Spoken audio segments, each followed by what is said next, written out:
What's up, gamers? SweetJohnnyCage here, and tonight I just want to do a quick little thoughts and impressions video from today's Gamescom conference over in Germany.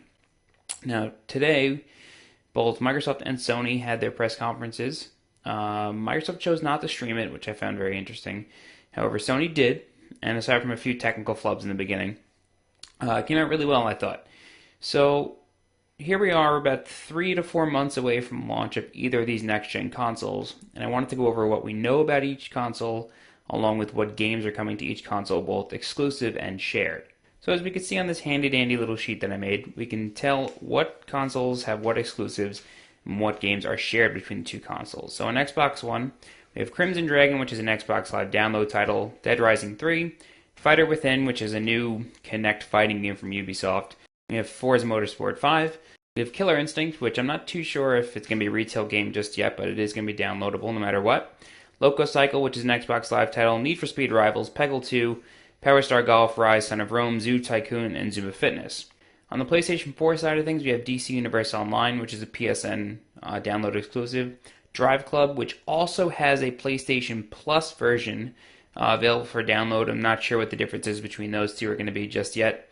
Killzone Shadowfall, Knack, Minecraft, which is PSN exclusive for now. Sure, it'll be released on Xbox One sometime in the future, considering it's on 360 right now. The Playroom, which is a pack-in that's included with the console. Resogun, which is a PSN download. Tiny Brains, which is a PSN download. Warframe and War Thunder, which are both PSN downloads as well. So as we can tell by this list, some of the games are download only for now. Some of them will be put over to the other system at some point. However, Xbox One has more retail exclusives, which most people really care about. So what are the shared games? We have Assassin's Creed 4 Black Flag, Battlefield 4, Call of Duty Ghosts, FIFA 14, Just Dance 2014, Lego Marvel Superheroes, Madden 25th, NBA 2K14, NBA Live 14, Need for Speed Rivals, Skylanders Swap Force, and Watch Dogs. Now, a lot of those titles are also coming out on current generation systems, being Xbox 360, PlayStation 3, and even some that are coming out on PC, like Titanfall, which isn't even on this list because it's coming on both Xbox One and PC. So, looking at this list, most people would want to go with Xbox One, which is fine. I mean, it is what it is. You're going to get what you're going to get. But what I think we should also look at is the power behind these consoles, because that's what really matters. So I got this chart, which was published back in May from anandtech.com. And this chart shows the spec comparison between the 360, Xbox One, and PlayStation 4. So 360 we could pretty much ignore. It's just to show the huge jump between the generations. So on both the Xbox One and PlayStation 4, we have an 8-core processor. It's going to be running at 1.6 gigahertz, and they're both using the AMD Jaguar technology. So basically, it's not necessarily a CPU. It's a CPU and the GPU put together, and they call it an APU. You can get these, and you can buy these retail if you want when you're going to build a computer. They do this to save space and money, obviously. The level 2 cache is 2 megs across the board. The GPU cores, however, and this is very, very interesting. It's different on both consoles, even though they're theoretically using the same chip. On the Xbox One, there's 768 GPU cores, whereas on the PlayStation 4, there's 1152 GPU cores. There's rumors going around that the Xbox One has been underclocked, although there is a 32 meg ESRAM, which is supposed to make up for that, and Microsoft is touting an 88% performance boost over their original projections, but it remains to be seen, and we probably won't know until closer to launch when people get their hands on these consoles. Now, the system memory is probably the only real difference that we're going to see as far as hardware specs go, not necessarily what they could do with the actual hardware itself. So, on the Xbox One, we have 8 gigs of DDR3 memory, whereas on the PlayStation 4, we have 8 gigs of DDR5 memory. And the DDR5 memory is running at more than twice the speed as the Xbox One memory. So, what does this mean? Well, it doesn't necessarily mean that it can push things faster. It doesn't necessarily mean we'll see better graphics. What memory really does for a console is that it just allows it to store more at once and access more at once. So, how that'll actually translate into which system is better, again, remains to be seen. Now, what this chart doesn't show, and what a lot of places aren't actually talking about, is the fact that both of these systems run on an x86 64-bit architecture. Now, what does this mean?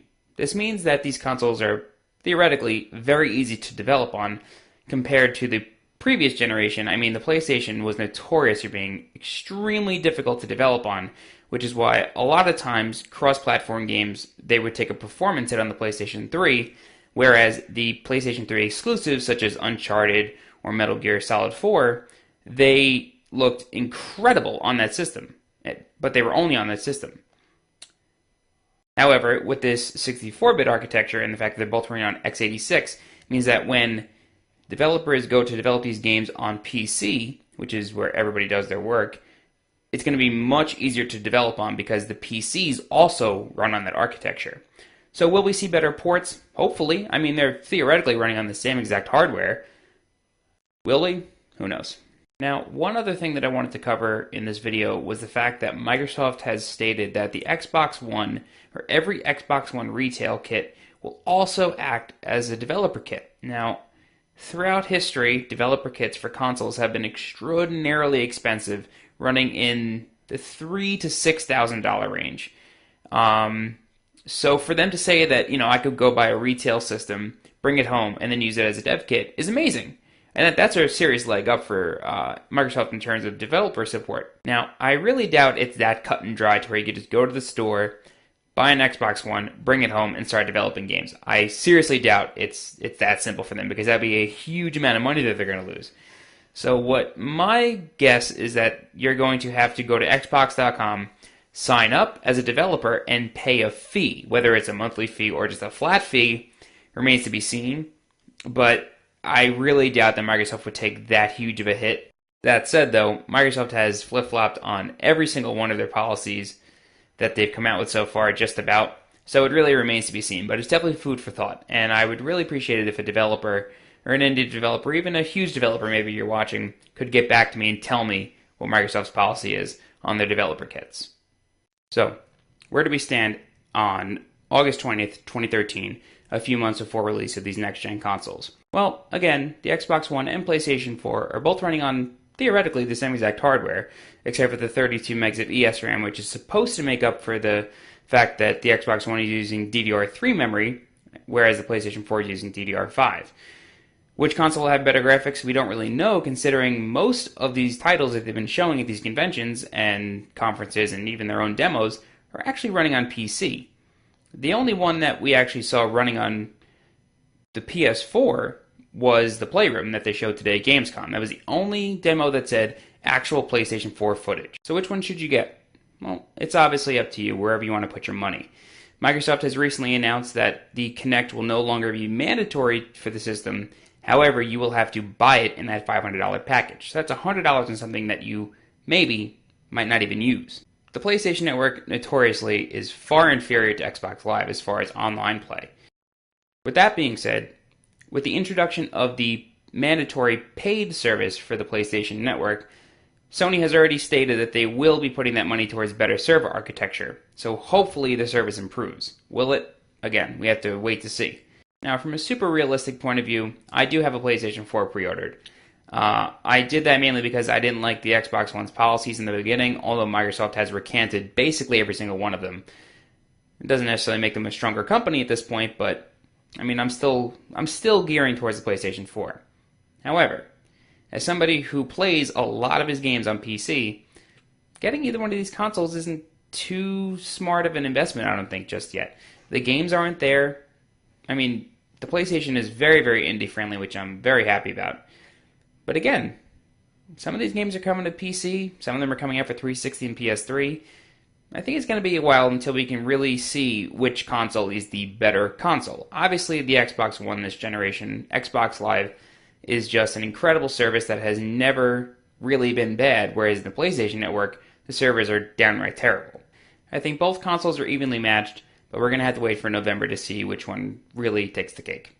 With that said, I'll be doing a PlayStation 4 unboxing once that comes out, and you guys can look forward to my future reviews. I'll be getting Watch Dogs when that comes out. I'll also be doing a GTA 5 review, and I swear to God I have an LA Noire review for you guys for the PC version. I have it rewritten from the review that I did 2 years ago that's been on my Facebook for so long, but I have it written, just haven't had time to do the voiceover. But I will be putting out a lot more content for you guys within the near future, at least after the Fall Classic is done and over with. So let me know what you guys are going to get. Let me know your thoughts either in the YouTube comments, Facebook, Twitter. You guys know where to reach me. I encourage you to subscribe to this channel. Again, I'll be putting out a lot more content within the near future. Within the next month or so, I'll be putting out a few reviews for you guys.